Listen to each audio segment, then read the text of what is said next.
അസ്സലാമു അലൈക്കും വറഹ്മത്തുള്ളാഹി വബറകാതുഹു. ബിസ്മില്ലാഹിൽ അൽഹംദുലില്ലാഹി വസ്സലാത്തു വസ്സലാമു അലാ അഷ്റഫി റസൂലില്ലാഹി വഅലാ ആലിഹിൽ ഫായിസീന ബിറിദല്ലാഹി അമ്മാ ബഅദ്. അഭിവന്ദരായ പണ്ഡിത ശ്രേഷ്ഠരെ, പ്രിയപ്പെട്ട നേതാക്കളെ, സഹോദരങ്ങളെ, ബഹുമാനപ്പെട്ട ത്വയ്യിബ് ഫൈസി ഏതാനും മിനിറ്റുകൾക്കകം നമ്മുടെ വേദിയിലേക്ക് എത്തിച്ചേരും. അതുവരെ SKSSFൻ്റെ ചരിത്രത്തിലേക്കും വർത്തമാനത്തിലേക്കും ചുരുങ്ങിയ സമയം കൊണ്ട് ഒരോട്ടപ്രദക്ഷിണം നടത്തുക എന്നുള്ള ദൗത്യമാണ് എന്നിൽ അർപ്പിതമായിരിക്കുന്നത്.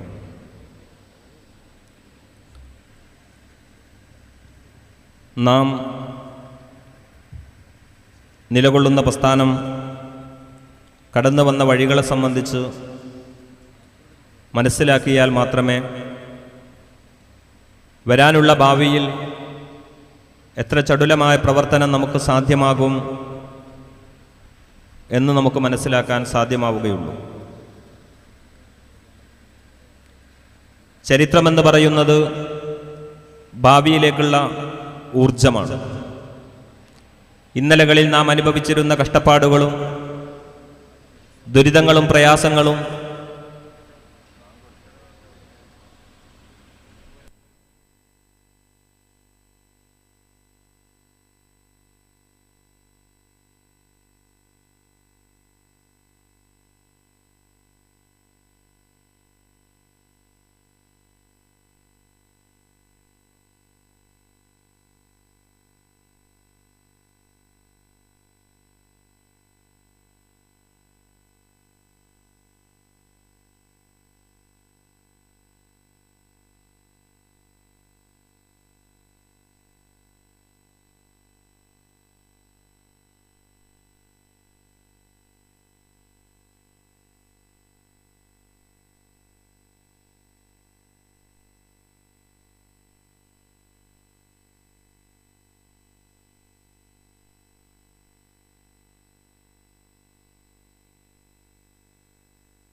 നമുക്ക് മുമ്പിൽ നമ്മുടെ ചിന്തകൾ കേന്ദ്രീകരിക്കപ്പെടേണ്ടത് നമ്മുടെ സംഘടനയുടെ പൂർവകാല ചരിത്രത്തിലേക്കാണ്.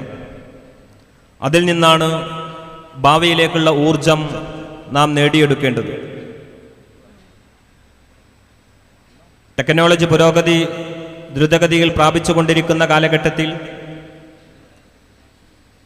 ഇന്നലകളിൽ സൗകര്യങ്ങളുടെ അപര്യാപ്തതയിലും നമ്മുടെ നേതാക്കന്മാർ ഈ സംഘടനയെ പടുത്തുയർത്തിയപ്പോൾ കാണിച്ച ത്യാഗോജ്വലമായ ഏടുകൾ നമ്മുടെ ജീവിതത്തിൽ നാം ഇടയ്ക്കിടയ്ക്ക് അയവിറക്കേണ്ടതുണ്ട്. കാരണം സംഘടന എന്ന് പറയുന്നത് അള്ളാഹുവിൻ്റെ ദീനിൻ്റെ പ്രചരണത്തിന് വേണ്ടി അതിൻ്റെ ദഅവത്തിന് വേണ്ടി അത് ജനങ്ങളിലേക്ക് എത്തിക്കുവാനുള്ള നമ്മുടെ കേരളീയ പരിസരത്ത് നിന്നുകൊണ്ട് ഉണ്ടാക്കി വെച്ച ഒരു സംഘടനാ സംവിധാനമാണ്.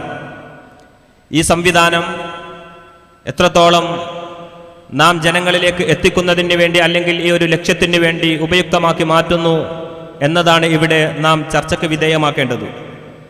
1926 സമസ്ത കേരള ജംഇയ്യത്തുൽ ഉലമ എന്ന് പറയുന്ന നമ്മുടെ സംഘടനയ്ക്ക് രൂപം നൽകുന്നു. 1926 മുതൽ ഇവിടെ പ്രവർത്തിച്ചു കൊണ്ടിരിക്കുന്ന സമസ്ത കേരള ജംഇയ്യത്തുൽ ഉലമ അത്തരമൊരു സംഘടന രൂപീകരിക്കാനുള്ള കാര്യങ്ങളെ സംബന്ധിച്ചുകൊണ്ട് നമ്മൾ ഒരുപാട് കേട്ടത്. 1922 കേരള ഐക്യസംഘം രൂപീകരിക്കുകയും കേരള ഐക്യസംഘത്തിന്റെ മറവിൽ അനൈക്യം വാരി വിതറുവാനും മുസ്ലിം ഉമ്മത്തിന്റെ വിശ്വാസങ്ങളെ വികലമാക്കുവാനും ആസൂത്രിതമായ നീക്കങ്ങൾ നടക്കുകയും 1922 രൂപീകരിക്കപ്പെട്ട കേരള ഐക്യസംഘത്തിന്റെ 2ാം വാർഷിക സമ്മേളനം ആലുവ വെച്ചുകൊണ്ട് നടന്നപ്പോൾ കേരള ജംഇയ്യത്തുൽ ഉലമ എന്ന പേരിൽ ഒരു പണ്ഡിത സംഘടന രൂപീകരിക്കുകയും ചെയ്തു. അതിനെ പ്രതിരോധിക്കുവാൻ വേണ്ടി കേരള ജംഇയ്യത്തുൽ ഉലമ എന്ന പേരിൽ തന്നെ 1925 നാമും ഒരു പണ്ഡിത സംഘടന ഉണ്ടാക്കിയിരുന്നു. അതിനെ വിപുലമാക്കിക്കൊണ്ടാണ് 1926 സമസ്ത കേരള ജംഇയ്യത്തുൽ ഉലമ എന്ന പണ്ഡിത സംഘടനയ്ക്ക് രൂപം നൽകുന്നത്. അവിടെ നിന്നിങ്ങോട്ട് മുസ്ലിം ഉമ്മത്തിന്റെ എല്ലാ വിഷയങ്ങളിലും നായകത്വം നൽകി അവരുടെ നവോത്ഥാന പ്രക്രിയകൾക്ക് നായകത്വം നൽകിക്കൊണ്ട് മുന്നോട്ട് ഈ സമുദായത്തെ നയിച്ചു കൊണ്ടുപോയത് ബഹുമാനപ്പെട്ട സമസ്ത കേരള ജംഇയ്യത്തുൽ ഉലമയാണ്. അപ്പോൾ സ്വാഭാവികമായും സമുദായത്തിന്റെ ഉള്ളിലേക്ക് കടന്നു വരാൻ സാധ്യതയുള്ള ജീർണതകളെയൊക്കെ പ്രതിരോധിക്കാൻ സമസ്ത മുൻപന്തിയിൽ നിൽക്കുകയുണ്ടായി. എല്ലാ മേഖലകളിലും ഇത് പ്രകടമാണ്. 1951 മുതൽ വിദ്യാഭ്യാസ ബോർഡിന്റെ പ്രവർത്തനങ്ങളുമായി ബന്ധപ്പെട്ടുകൊണ്ട് പ്രകടമായി സമൂഹത്തിലേക്ക് കാതലായ മാറ്റം വിതച്ച് വിദ്യാഭ്യാസ നവോത്ഥാന വിപ്ലവത്തിന് മാർഗദർശിയായിക്കൊണ്ട് സമസ്ത മുൻനിരയിൽ പ്രവർത്തിച്ചത് ചരിത്രത്തിന്റെ ഭാഗമായിക്കൊണ്ട് നിലനിൽക്കുന്നുണ്ട്. കാലം കുറേ മുന്നോട്ട് പോയി.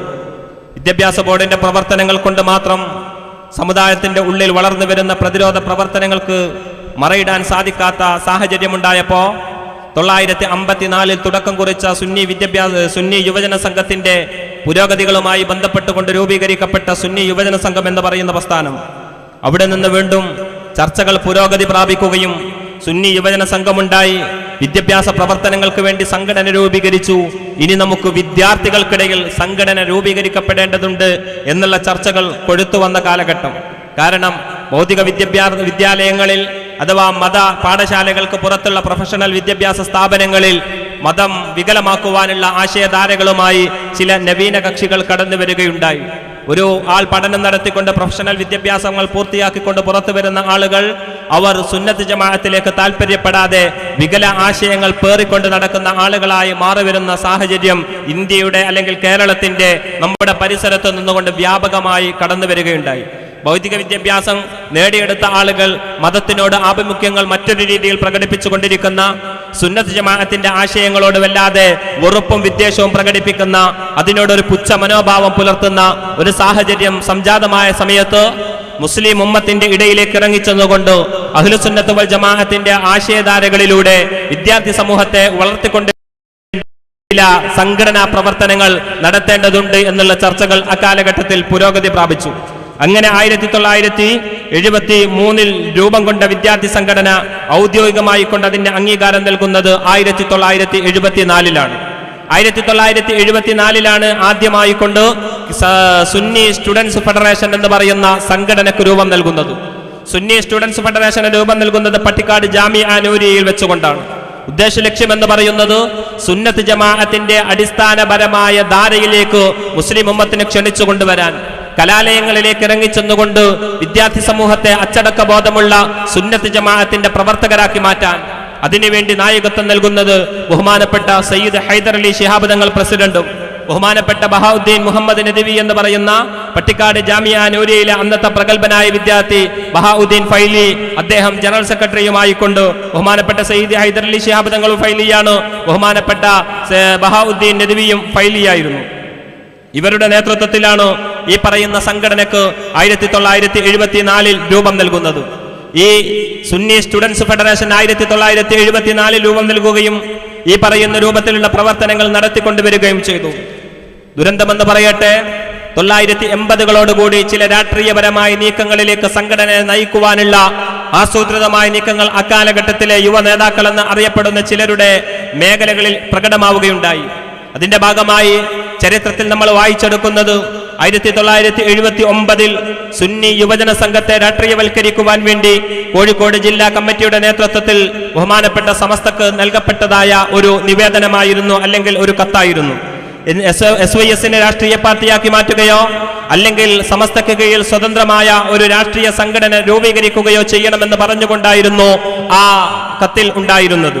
ബഹുമാനപ്പെട്ട സമസ്തകളുടെ ജംഇയ്യത്തുൽ ഉലമ അത് അംഗീകരിക്കാതെ ആ പറയുന്ന ദർശനങ്ങളെ അല്ലെങ്കിൽ ആശയങ്ങളെ അപ്പാടെ തള്ളിക്കളയുകയുണ്ടായി. പിന്നീട് പുതിയ ധാരകളിലേക്ക് തന്റെ താല്പര്യങ്ങൾ നടപ്പിലാക്കുവാൻ വേണ്ടി ഈ പറയുന്ന യുവതുർക്കികളായിരുന്ന അക്കാലഘട്ടത്തിലെ സംഘടനയിലെ യുവജന പ്രസ്ഥാനം പിടിയിലൊതുക്കിയ ആളുകൾ ആസൂത്രിതമായി നീക്കങ്ങൾ നടത്തുകയുണ്ടായി. ബഹുമാനപ്പെട്ട സ്വാത്വികരായ പണ്ഡിതന്മാർ യഥാർത്ഥത്തിൽ നേരപ്പോ എന്ന രൂപത്തിൽ മാത്രം ചിന്തിച്ചിരുന്ന ആളുകൾ, നേർവഴിയുടെ ഒപ്പം മാത്രം സഞ്ചരിച്ചിരുന്ന ആളുകൾ, സങ്കുചിതത്വത്തിന്റെ ചിന്താഗതികളിലേക്ക് മനസ്സിന്റെ ഏഴായാലത്തേക്ക് പോലും വന്നുകൂടിയിട്ടില്ലാത്ത ആളുകൾ, തങ്ങളുടെ മനസ്സ് പോലെ തന്നെ ആയിരിക്കും മറ്റുള്ളവരുടെ മനസ്സുമെന്ന് ചിന്തിച്ചതായ നിസ്വാർത്ഥരായ ആ സാത്വിക പണ്ഡിതന്മാർ അവരെ വഞ്ചിക്കുന്ന ഏർപ്പാടായിരുന്നു പിന്നീട് 1979 മുതൽ ആസൂത്രിതമായ നീക്കങ്ങളിൽ കൂടി കേരളത്തിന്റെ ചരിത്ര പാശ്ചാത്തലം എടുത്ത് പരിശോധിച്ചു നോക്കിയാൽ നമുക്ക് കാണാൻ സാധ്യമാകും നടന്നുപോയത് എന്നോ. 1979 മുതൽ ആസൂത്രിതമായ പദ്ധതികൾ അത് നടപ്പിലാക്കി അവസാനം 1989 സമസ്ത കേരള ജംഇയ്യത്തുൽ ഉലമയിൽ നിന്നുകൊണ്ട് 6 ആളുകളെ പുറത്താക്കപ്പെടുന്നതിലേക്ക് വരെ സംഭവങ്ങളുടെ മാറ്റം നമ്മൾ ദർശിക്കുകയാണ്. അതിന്റെ തുടക്കമെന്ന് പറയുന്നത് ചില രാഷ്ട്രീയ താല്പര്യങ്ങളായിരുന്നു.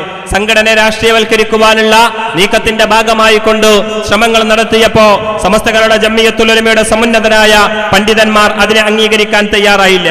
അതിന്റെ നീക്കത്തിന്റെ ഭാഗം തന്നെയാണോ ബഹുമാനപ്പെട്ട സയ്യിദ് ഹൈദർ അലി ശിഹാബ് തങ്ങൾ. ഇന്ന് ചരിത്രത്തിലേക്ക് നമ്മൾ എത്തിനോക്കാൻ വളരെ നിർബന്ധിതമാകുന്ന ഒരു സാഹചര്യമാണോ? അതുകൊണ്ട് തന്നെ നമ്മുടെ മനസ്സിലൊക്കെ ഓരോ SKSSFകാരനും ആ 1979 സാഹചര്യം മനസ്സിലാക്കേണ്ടതുണ്ട്.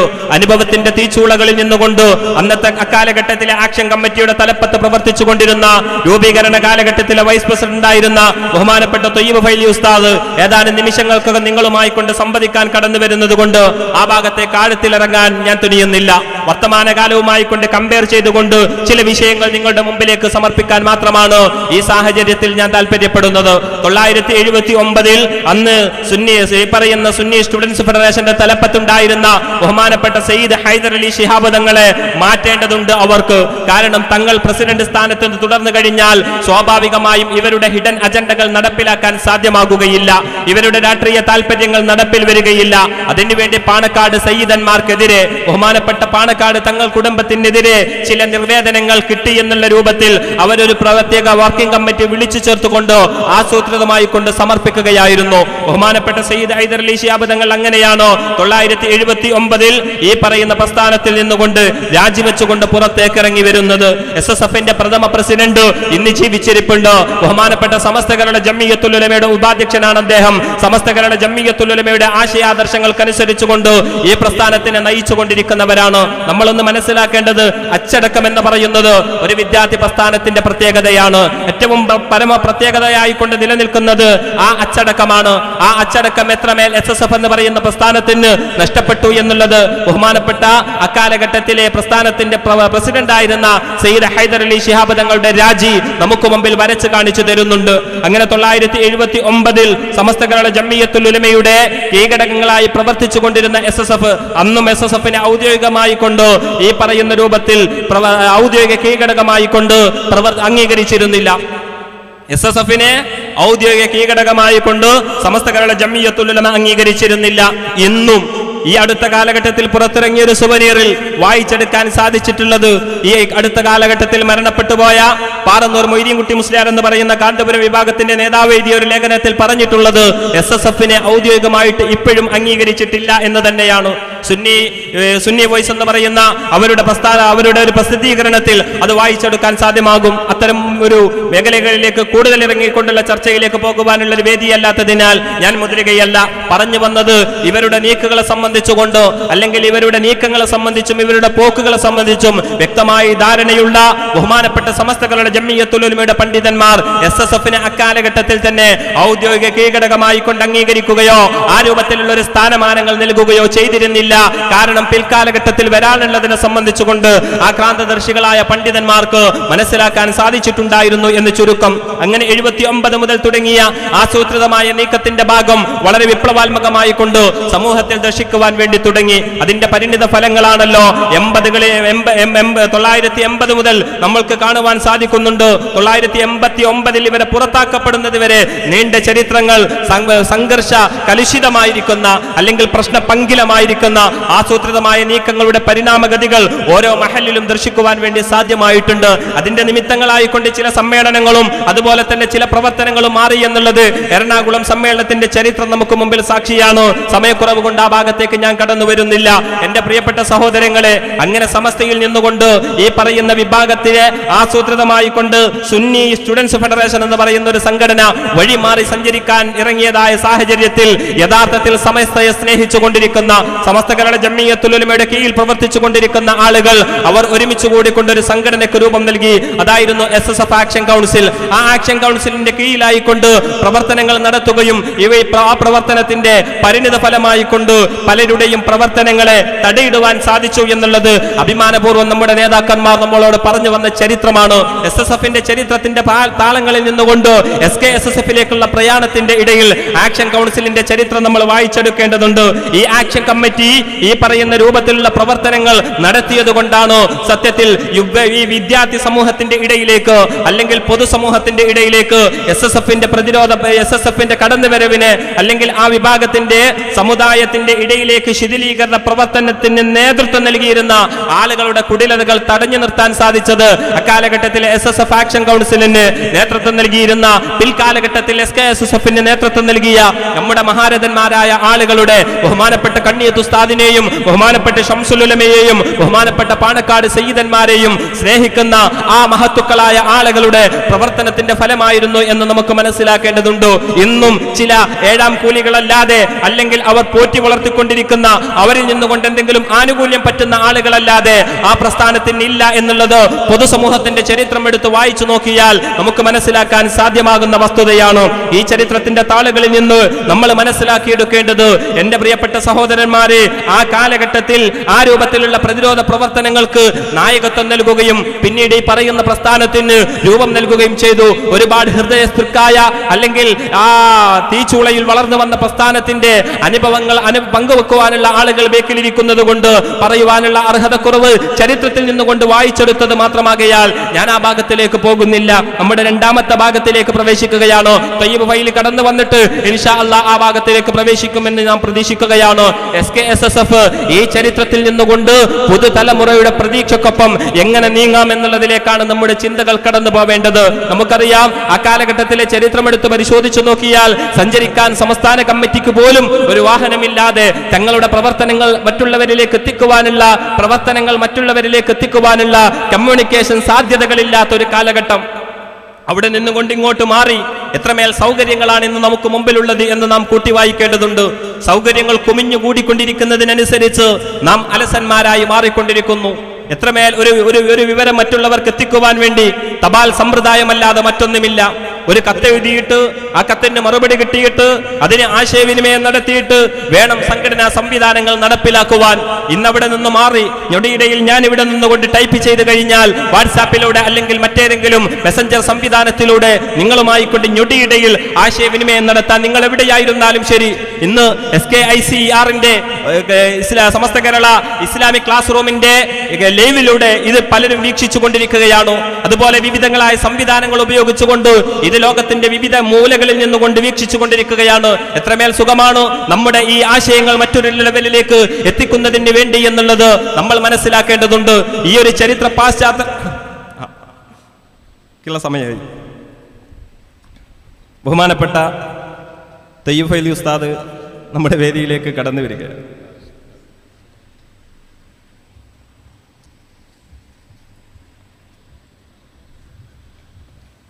അതുകൊണ്ട് ഇന്നലകളിൽ കടന്നു വന്ന കഷ്ടപ്പെട്ടുകൊണ്ട് നമ്മുടെ പ്രവർത്തകൻ നമ്മുടെ നേതാക്കന്മാർ ഉണ്ടാക്കി തന്നതായ പ്രസ്ഥാനം അത് കൂടുതൽ ഊർജ്ജസ്വലമായി വർത്തമാനകാല സമൂഹത്തിന്റെ മുമ്പിലേക്ക് നമ്മുടെ മുമ്പിലുള്ള സർവ്വ ആയുധങ്ങളും ഉപയോഗിച്ചുകൊണ്ട് സമർപ്പിക്കുക എന്നുള്ളതാണ് നമ്മുടെ മേലുള്ളതായ ദൗത്യം. ഇന്നലകളിലുള്ളതായ ആയുധമല്ല ഇന്നത്തെ ആയുധം എന്നുള്ളത് നമ്മൾ തിരിച്ചറിയേണ്ടതുണ്ട്.